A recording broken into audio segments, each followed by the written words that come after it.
साहब मैं अधर्म से डरता हूँ। अधर्म है क्या? क्या अधर्म है? नहीं समझ में आया। अधर्म माने वस्तु स्वरूप के विपरीत श्रद्धा, इसका नाम अधर्म है। तो जिन लोगों के मन में ये लगता है प्रश्न कि साहब आत्मानुभव क्यों करना, देखो भाई आत्मानुभव करोगे तभी ये बात अंदर श्रद्धा में बैठेगी कि मैं आत्मा हूँ, मैं शरीर नहीं हूँ। और जब तक ये बात नहीं बैठेगी तब तक दुखों से नहीं बचा जा सकता। और ये बिल्कुल भ्रम तोड़ देना कि शास्त्रों को रट लेंगे, मंदिर में सुबह शाम आ जाएंगे, ब्रह्मचर्य संयम आदि थोड़े बहुत पालन कर लेंगे तो हम सुखी हो जाएंगे, हम धर्मात्मा हो जाएंगे। भ्रम बिल्कुल तोड़ दो। इससे कोई धार्मिक नहीं हुआ, इससे धर्म का कोई लेना देना नहीं है। या ये भ्रम तोड़ दोगे पंडित बन जाओगे, जिनवाणी का प्रचार प्रसार करोगे, लोगों को पढ़ाओगे तो धर्मात्मा हो जाओगे, इससे कोई धर्म का लेना देना है। पंखा तो छोड़ो, मुनि बन जाओ, इससे धर्म नहीं होता। जंगल चले जाओ, इससे धर्म नहीं होता। शेर के मुंह में अपनी गर्दन दे दो, इससे धर्म नहीं होता।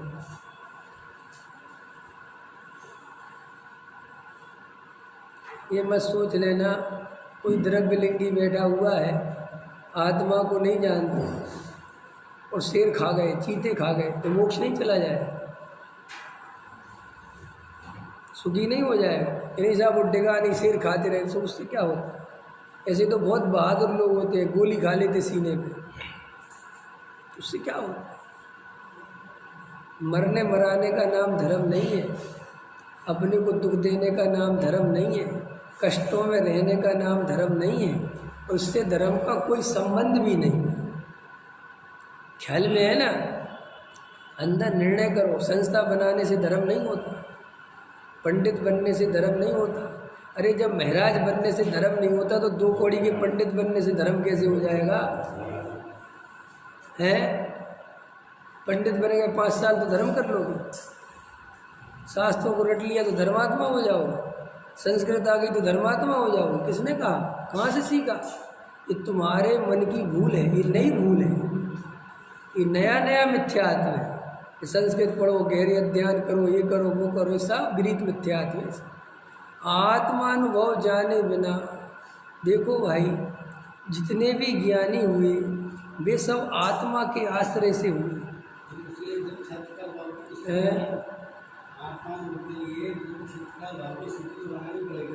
हाँ बराबर है, बहुत अच्छा है। आत्मानुभव के लिए क्या करना पड़ेगा? बराबर है, बराबर है। ये मेरा प्रवचन उन्हीं लोगों के लिए चल रहा है जिनकी स्थिति बन गई। जिनकी नहीं बनी है उनके लिए प्रवचनकार बहुत है। समझ में आया? मैं तो एमए की क्लास पढ़ा रहा हूँ, मैंने पहली दूसरी बंद कर दी, सीधा प्रोफेसर के पद पे बैठा हूँ मैं। मुझे ये ABCD नहीं पढ़ाना, और ABCD पढ़ाने वाले बहुत पंडित हैं, बहुत हैं, लगे हुए सब, और उनको करने दो वो काम। वहाँ से छट के माल नहीं आएगा। समझ में आया कि नहीं आया? जैसे वो प्रोफेसर वगैरह होते हैं, वे primary, middle, high school, high secondary school को वहाँ ध्यान नहीं देते, लेकिन बच्चे वहीं से छट के आते हैं। तो वो कहते जो इतनी क्लासें पास कर लेगा वो यहाँ एडमिशन लेगा, तब उससे अपन बात करेंगे। तो कॉलेजों में क्या होता है? लेक्चर माने बोलता है, ना तो कॉपी पेन पे लिखवाता है ना कुछ कहता है, वो तो सिर्फ लेक्चर देता है। ऐसे हम तुम्हें वो सारी क्लासें पास हो गई ये मानते हैं, तो मेरा प्रवचन वे लोग सुने जो इतनी क्लासें पास कर ली हो। मैं सही बता रहा हूँ। जिनको अभी ABCD नहीं आती हो उनको मेरा प्रवचन पचेगा नहीं, उल्टी करते फिरेंगे इधर उधर। समझ में आया?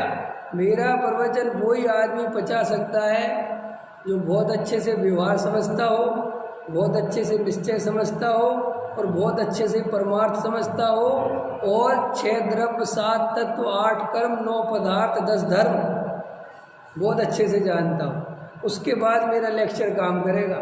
इसके पहले तो मैं ये पढ़ाई नहीं हो तो बहुत 16, 17, 18, 20 साल के पंडित जी हैं, पढ़ा रहे हैं ये सब। समझ गए? लघु जन सिद्धांत प्रवेश का पढ़ो, 6 ढाला पढ़ो, इसलिए कई लोगों को मेरे प्रवचन में भ्रम हो जाता है। कल एक भाई ने मुझे इतना बड़ा भेज दिया लिख के यूट्यूब पे, ख्याल में आया कि नहीं आया? अब वो क्या कहना चाहता है वो तो मेरी को नहीं समझ में आया, लेकिन अब लिखा उसने इतना बड़ा, तो लिखता है वो भाई, जो भी हो, मुझे परिचय की भी कोई जरूरत नहीं, लेकिन लिखा उन्होंने तो इसलिए मैं बोल देता हूँ। उन्होंने लिखा कि साहब हम आपको देख रहे हैं, आप वक्ता बहुत अच्छे हैं और आप डॉक्टर साहब के शिष्य हैं, तो आप तो वो ही पढ़ाओगे सबको, लेकिन गृहस्थी संयम आदि की व्यवहार की क्रियाओं का निषेध नहीं करना चाहिए, ख्याल में है ना? तो फिर ऐसा बहुत दुनिया, मुझे आत्मानुभव हुआ, अभी आपको आत्मानुभव नहीं हुआ है, मुझे हुआ तो मेरे सीने में दर्द हो रहा था, मेरा दर्द मिट गया। ये ठीक है साहब, जो भी है, ख्याल में है ना? हमने कहा कोई, तो मैंने उनको एक रिप्लाई भेजा, मैंने कहा आप मेरे आत्मानुभव की बिल्कुल चिंता मत करो, आप अपने आत्मानुभव की चिंता करो और उसको करो और अच्छे से करो और आनंद पूर्वक रहो। और मैं व्यवहार की क्रियाओं का निषेध नहीं करता, मैं तो व्यवहार की क्रियाएं जो जानता नहीं है कि कब क्यों की जाती हैं वो समझाता हूँ। तो उसमें उन लोगों को निषेध लगता है, मैं निषेध क्यों करूँगा? पहली बात बताओ, मुझे व्यवहार की क्रियाओं से क्या लेना देना? मैं निषेध क्यों करूँगा? मुझे करनी हो, समझ में आया, मेरे ऊपर डली हो तो मैं परेशान हूँ, करनी तुम्हें है, तुम्हारा मन, तुम्हें रात दिन करनी है, उपवास करनी है, संयम लेना है, मुनि बनना है, ब्रह्मचारी बनना है, कुएं का पानी पीना है, बोरिंग का पीना है, जहाँ का पीना वहाँ का पियो ना यार। मेरे घर में थोड़ी लेने आ रहे थे जो मैं परेशान हूँ है। मुझे ऐसा तो नहीं है कि तुम मेरे घर पर रुके हो तो मैं परेशान भी हूँ कि यार इस आदमी का मैं कहाँ तक करूँ, तो मैं उसका निषेध करूँ। मेरे घर पे तो कोई नहीं आता, ख्याल में है ना? क्योंकि मैं तो मेरे घर पे कैसे आए? अंदर अपने को अंदर से गहराई से समझना कि हम निषेध क्यों। हम देखो भाई, अब अच्छे से समझ लो, मैं ना किसी संस्था का आदमी हूँ, ना मैं किसी का शिष्य हूँ, ये सब चीज़ें खत्म हो गई। ना मैं किसी का गुरु हूँ, ये भी खत्म है। ना मैं किसी पंथ में हूँ, ना किसी संप्रदाय में हूँ, ना कोई मुमुक्षु हूँ, ना गैर मुमुक्षु हूँ, मैं कुछ नहीं हूँ। मैं सिर्फ और सिर्फ आत्म कल्याण की बात करता हूँ। मुझे सिर्फ और सिर्फ आपके आत्म कल्याण से लेना देना है। अब वो आत्म कल्याण मेरी दृष्टि से कैसे हो सकता है वो मैं बता रहा हूँ, जो मुझे लगता है। तुम्हें कुछ और लगता हो तो मैं उसका विरोधी नहीं हूँ। तुम्हें लगता है कि ऐसा करके हो सकता है तो तुम वो करो यार, सीधी सी बात है। मैं अपनी बात कहने में स्वतंत्र हूँ। तुम्हें मेरी बात जमे जमाओ, नहीं जमे मत जमाओ। मैं ये तो नहीं कह रहा कि नहीं मैं ही सही कह रहा हूँ, तुम्हें मेरे हिसाब से तो मैं सही कह रहा हूँ। अब किसी को भैया गृहस्थी संयम करके आत्मा मिलता हो, आत्मानुभूति होती हो तो भाई वो करो। किसी को मंदिर में 2-4 घंटे लगा के आनंद आता हो तो वो करो। किसी को महाराजों की सेवा करके भैया वृत्ति करके आत्मा मिलता हो तो वो करो। किसी को मुनि बन के आत्मा मिलता हो तो मुनि बन जाओ। किसी को ब्रह्मचारियों के पीछे दौड़ने से आत्मा मिलता हो तो उनके पीछे दौड़ो। मुझे किसी का विकल्प है ही नहीं। और मेरा पर्सनली कोई मतलब अटैचमेंट किसी संस्था से किसी से कुछ है नहीं। मैं तो आपसे ये कहता हूँ कि भाई मुझे ये बात समझ में आती है। अब मेरे तर्क, मेरी युक्ति, मेरी बात आपको जमती हो तो जमा।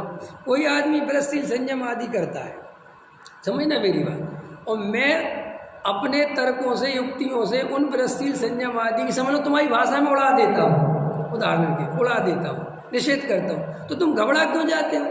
तुम अपने गृहस्थी संयम पे पक्के रहो ना। अगर तुम मेरे कहने से डर जाते हो तो तुम्हें गृहस्थी संयम तुम्हारे 2 कौड़ी की है यार। तुम्हारा बेटा तुम्हारा है, अब मैं तुम्हारे बेटे की कितनी बुराई करूं कि तुम छोड़ दोगे? अनाथ आश्रम में दे आओगे क्या? एक पंडित जी थे, उनने भैया इतनी बुराई करी मेरे बेटे की, मैं नहीं रहूँ। ऐसा होता है कभी? अरे तुम बुराई कितना ही पूरी दुनिया इकट्ठी हो जाए तो भी कोई अपने बेटे को थोड़ी छोड़ेगा। ऐसे ही अगर तुम्हें गृहस्थी संयम आदि पे भरोसा है और तुम करना चाहते हो और तुम्हें उनमें धर्म दिखता है, तुम्हें आत्मा दिखता है, तुम्हें शांति मिलती है, तुम्हें करने में मजा आता है, खत्म बात। अब मैं कितने ही बोलूं, प्रक्षाल करने में कुछ नहीं होता। तुम आना, तुम करना। तुम मेरे मुंह से क्यों कहलवाना चाहे तो कैसा मत कहो। ये तो मेरा चित्त है ना, ये तो मेरी स्वतंत्रता है ना। तुम्हें करना है करो, तुम्हें जमती है बात जमाओ, लेकिन अगर तुम मेरे तर्क युक्तियों से घबरा जाते हो, अगर तुम्हें मेरी बातें आकर्षित करती हैं और घबराहट पैदा करती हैं, इसका मतलब ये है कि तुम्हारा निर्णय मजबूत। और जैसे ही तुम्हें वो बातें कही जाती हैं, तुम्हारा चित्त घबराने लगता है कि यार ऐसा तो नहीं है कहीं हम भ्रम में जी रहे हों, ऐसा तो नहीं अपन गलती कर रहे हों, अथवा ये आदमी गलत बोल रहा है, ये पापी है। क्योंकि मन तभी तो संतुष्ट होता है, या तो दूसरा गलत सिद्ध हो जाए या हम गलत सिद्ध हो जाए। तो मैं गलत सिद्ध हो जाऊं ये कोई नहीं चाहता, दूसरा गलत सिद्ध हो जाए तो उसका विरोध करते। लेकिन मैं ये कहता हूँ हमें किसी का क्या विरोध करना। कोई अभी देखो दुनिया में इतने प्रवचनकार हैं, इतने पंडित विद्वान, सब बोल रहे अपने अपने हिसाब से बोल रहे हैं, महाराज अपने, अरे बोलने दो ना। ये तो तुम निर्णय करो कि तुम्हें क्या चाहिए। तुम्हें जिसकी बात जमे तुम उसकी सुनो। तुम किसी के पीछे क्यों पड़ते हो, ऐसा क्यों बोल रहे हैं? अरे भाई आप उसके बोलने की जगह उसको सुनना बंद करो, क्या लेना देना। जिसको उसकी बात सुननी होगी वो सुनेगा, जिसको नहीं सुननी होगी नहीं सुनेंगे। अब निर्मल बाबा ने दरबार लगाया, जाने वाले गए, 3000 रुपये लेके गए, क्या कर लोगे तुम नहीं गए, अच्छी बात है, जो जाना है। तो ऐसे ही अपन को अंतरंग से लोगों के मन में ऐसी धारणाएं बनती हैं। अब उस भाई ने इतना लंबा लिखा, इतना सारा लिखा, अब लिखा, अब मैंने ये भी नहीं कहा कि आप मेरे 2-3 प्रवचन सुनो या कोई ऐसे सुनो, मुझे क्या लेना देना भाई। जिसकी होनहार भली होगी वो 1 ही मिनट में समझ जाएगा, और नहीं होनहार भली होती तो कितने ही समझा, नहीं समझता। दूसरी बात, जिनको बात जम रही है, जिनको कुछ अच्छा लग रहा है उनको अच्छा लगने दो, जिनको नहीं लग रहा है, हाँ तुम प्रेम पूर्वक कोई शंका पूछो, उसका समाधान करूँगा किसी भी प्रकार के वृषशील संयम आदि के संबंध में। लेकिन भाई वृषशील संयम आदि में धर्म नहीं होता, वृषशील संयम आदि से धर्म नहीं होता। ये मैं नहीं कह रहा हूँ, मैं अकेला नहीं कह रहा हूँ, मैं ऐसा नहीं कहना चाह रहा हूँ कि मैं ही ये कह रहा हूँ। अगर तुम्हारे पास बुद्धि है तो तुम उठा के देखो, अनेक ज्ञानियों ने ये बात कही है, कि ग्रंथों में लिखा, जगह जगह लिखा हुआ है। ये अलग बात है कि उसे हाईलाइट करने की हिम्मत हर किसी की नहीं होती।